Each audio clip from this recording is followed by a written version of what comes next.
literally just made a video for VEDA where she looked at a random word generator and responded to the words that came up, and I'm feeling really lazy. It's a lazy Sunday, so I'm gonna do the same thing because it's easy and it's the end of VEDA and I'm tired and I'm worn out from VEDA and okay, great. Word is remnant. One time I went to Joann Fabrics and I was trying to get remnants of fabric for a photography project, and I just gave myself a budget and said I'll buy as many fabrics as fit into this budget. I really like that they sell the remnants for really cheap. The word is motivating, and I think the easiest way to be motivated to do something, or the most motivating factor for me anyway, is a deadline. If I don't have a deadline and a person to hold me to that deadline, I probably won't do something. My mom wanted me to study independently to take the AP psychology test, and I told her there was no way I was going to be able to do that because I didn't have a class to kind of do the scheduling aspects for me. I need somebody else to kind of keep me in line in that regard. Unless I'm already super motivated to do something, in which case I don't need that. But if I'm not really feeling like doing it, then I need something to motivate me. Word is statistician, and I automatically have negative associations with statistics because I took AP statistics and it was terrible. I mean, I realize statistics are important and statisticians are important, but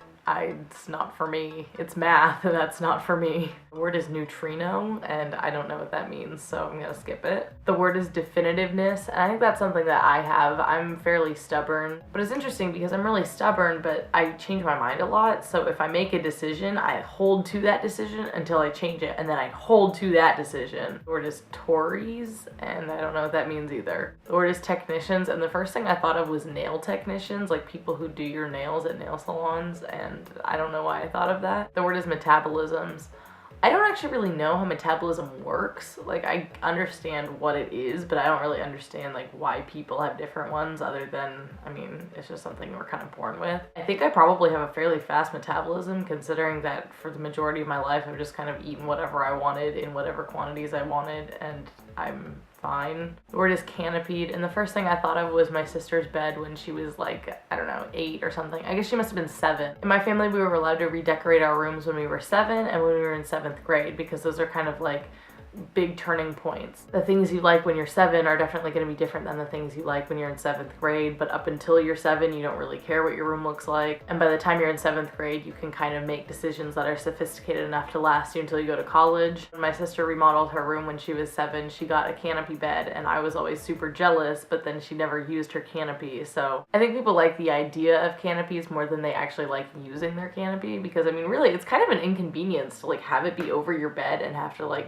get out of it. I don't know. I guess they're just there for decoration. I don't usually think about things just being there for aesthetically pleasing purposes. Word is cockatrices, which I think is roosters, right? That's what it is in Spanish, I think.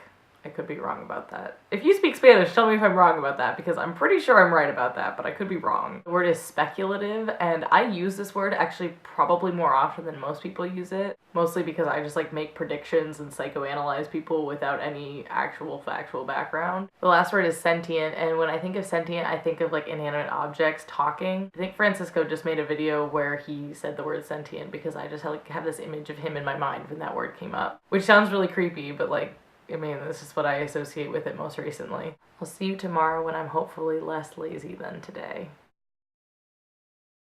I'm not even sick. What's wrong with me?